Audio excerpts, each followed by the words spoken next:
যাকে আমরা সবসময় 90-এর স্বৈরাচার বিরোধী আন্দোলনে শহীদ ডাক্তার মিলন দিবস উপলক্ষে জাতীয় প্রেস ক্লাবে এ আলোচনা সভার আয়োজন করে ডক্টরস অ্যাসোসিয়েশন অব বাংলাদেশ ড্যাব। এতে বক্তারা অভিযোগ করেন, স্বৈরাচারের পতন হলেও তার দোসররা আবারও নানা ষড়যন্ত্র করছে। কোন ঐক্য যদি থাকে, কোন অবস্থাতেই ষড়যন্ত্রকারীরা তাদের যে ষড়যন্ত্র তারা সার্থক করতে পারবে না। প্রধান অতিথির বক্তব্যে মির্জা ফখরুল বলেন, 3 মাসের মধ্যে আমাদের আসল চেহারা বেরিয়ে আসছে। এমন চেহারা নিয়ে সফলতা অর্জন সম্ভব নয়। 3 মাসও যায়নি, এখন একজন আরেকজনের বুকে রক্ত ঝরাচ্ছে। 3 মাসও যায়নি, এখন পত্রিকা অফিস পুড়িয়ে দেওয়া হচ্ছে, আক্রমণ করছে। কোন বাংলাদেশ? আমরা কি 5 তারিখের আগেই বাংলাদেশকে চিনতাম? এই 3 মাসের মধ্যেই আমাদের সেই আসল চেহারা বেরিয়ে আসতে শুরু করেছে। এইরকম চেহারা নিয়ে কোনোদিনই সাফল্য অর্জন করা যায় না। অন্তর্বর্তীকালীন সরকারের উদ্দেশ্যে তিনি বলেন, যারা দায়িত্বে আছেন তারা এমন কথা বলবেন না যা জনগণের মধ্যে বিভ্রান্তির সৃষ্টি করে। ছাত্র জনতার রক্তের উপর দিয়ে এই ইন্টারিম গভর্নমেন্ট তৈরি করা হয়েছে। সেইটাকে স্বীকার করে নিয়ে পুরোপুরি এই দেশের জনগণের যে মূল লক্ষ্য গণতান্ত্রিক রাষ্ট্রের, সেই লক্ষ্যে যাওয়াটাই তাদের জন্য সর্বোত্তম বলে আমরা মনে করি। যারা দায়িত্বে রয়েছেন, তত্ত্বাবধায়ক সরকারের দায়িত্বে রয়েছেন, তারা এমন কোনো কথা বলবেন না দয়া করে যা জনগণের মধ্যে বিভ্রান্তি সৃষ্টি করবে। এ সময় মত প্রকাশের স্বাধীনতা রক্ষাসহ গণতন্ত্র প্রতিষ্ঠায় সবাইকে ঐক্যবদ্ধ থাকার আহ্বান জানান মির্জা ফখরুল। বিশ্বাস করি, আমার দল যা বিশ্বাস করে, আমি সেই কথা আমার প্রাণ গেল আমি বলবো। মাহমুদ শরীফ, ইন্ডিপেন্ডেন্ট নিউজ, ঢাকা। সম্মিলিত সনাতন জাগরণ জোটের মুখপাত্র চিন্ময় দাসকে গ্রেফতারের পর মঙ্গলবার জামিন আবেদন ঘিরে চট্টগ্রামে বিক্ষোভ ও সংঘর্ষের ঘটনা ঘটে। এ সময় সহকারী পাবলিক প্রসিকিউটর সাইফুল ইসলাম আলিফকে হত্যা করা হয়। এই ঘটনাকে সাম্প্রদায়িক দাঙ্গা লাগানোর চেষ্টা বলছেন বিশ্লেষকরা। তারা বলছেন, সামাজিক যোগাযোগ মাধ্যমে পতিত আওয়ামী লীগ সরকারের কিছু নেতাকর্মী বিভ্রান্তি ছড়াচ্ছে। তো ভারত যে প্রতিক্রিয়াটি দেখিয়েছে সেটাকে পরিপূর্ণভাবে একটা ধর্মীয় দৃষ্টিকোণ থেকে দেখিয়েছে। ফলে আমরা বলবো যে সরকারও এই ধরনের অপতৎপরতাটা শক্ত হাতে তারা মোকাবেলা করবে।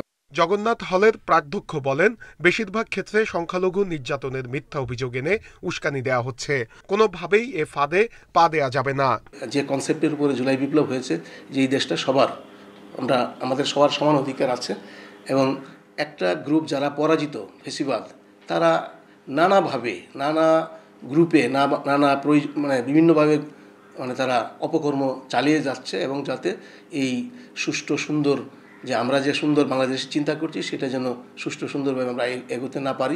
বিশ্লেষকরা বলছেন, এই ধরনের ষড়যন্ত্রমূলক পরিস্থিতিতে সবচেয়ে দায়িত্বশীল ভূমিকায় থাকতে হবে আলেম ওলামা ও মুসল্লিদের। মাদ্রাসার ছাত্র, শিক্ষক, ওলামা, মাশায়েখ এবং সাধারণ ধর্মপ্রাণ আমরা যারা মুসলিম আছি, আমি তাদের প্রতি একটা বিনীত আবেদন থাকবে যে, আমি আগে বলেছি যে বিভিন্ন দেশীয় এবং বিদেশি চক্রান্তকারীরা এখানে বিভিন্ন রকম অজুহাত তৈরি ফাঁদ পাততেছে। এই ফাঁদে আমরা কোনোভাবেই পা দেব না। এই দফায় পতিত শক্তি সফল না হলেও আগামীতে এ ধরনের আরও ষড়যন্ত্র হতে পারে। সবাই এক থাকলে কেউ সাম্প্রদায়িক সম্প্রীতি নষ্ট করতে পারবে না বলছেন বিশ্লেষকরা। নূরে আলম, ইন্ডিপেন্ডেন্ট নিউজ, ঢাকা। নির্বাচন ব্যবস্থা সংস্কারের উদ্দেশ্যে এই মতবিনিময় সভার আয়োজন করে কমিশন। জাতীয় সংসদ ভবনের ক্যাবিনেট কক্ষে এই আয়োজনে অংশ নেন আদিবাসী ও পিছিয়ে পড়া জনগোষ্ঠীর প্রতিনিধিরা। আদিবাসীদের জন্য সংরক্ষিত আসন রাখা, ভোটের নিরাপত্তা নিশ্চিত করা, প্রতিবন্ধীদের জন্য ভিন্ন ব্যালট ব্যবস্থার দাবি জানান প্রতিনিধিরা। আদিবাসী এবং সংখ্যালঘুদের মাঝখান থেকে যদি কোনো আসন নির্ধারিত করা যায়, সেখান থেকে তারাই নির্বাচিত হবেন, বিশেষ করে নারীদের ক্ষেত্রে।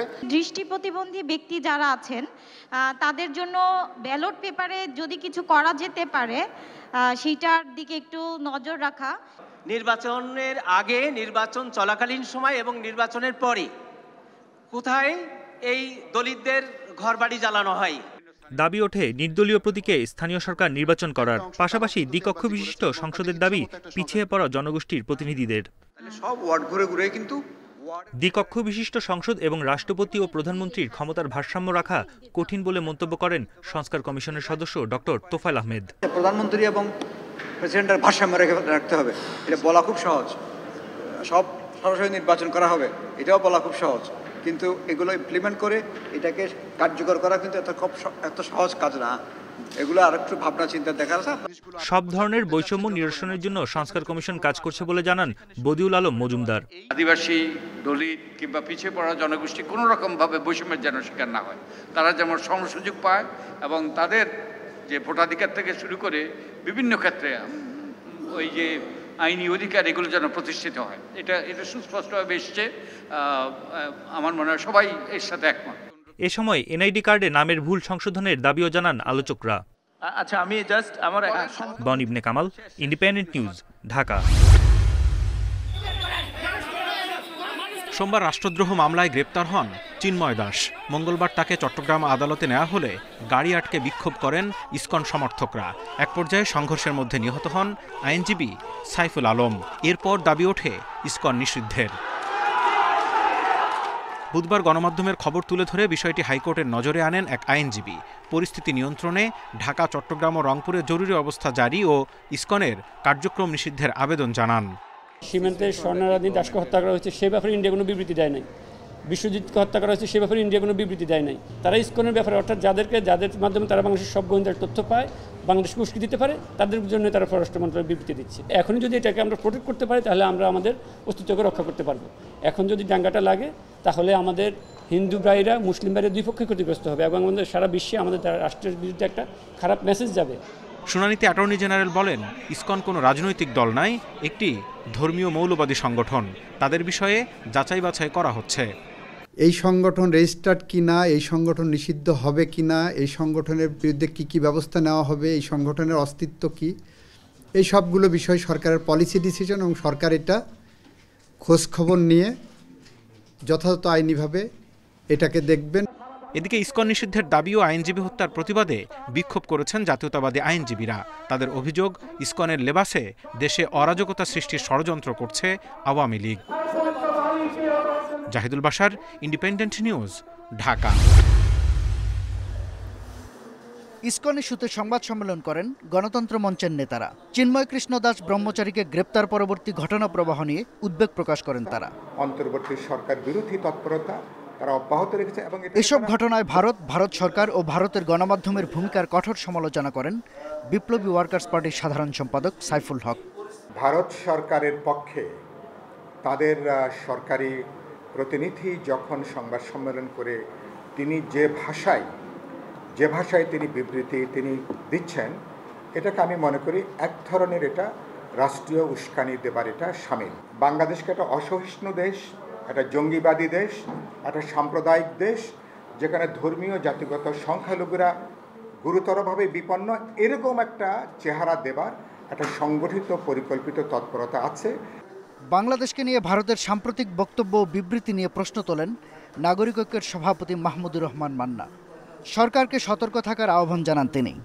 যখন কোনো ঘটনা ঘটে, সেই ঘটনার সময় যারা দায়িত্বে থাকেন, দায় তারই বর্তায়।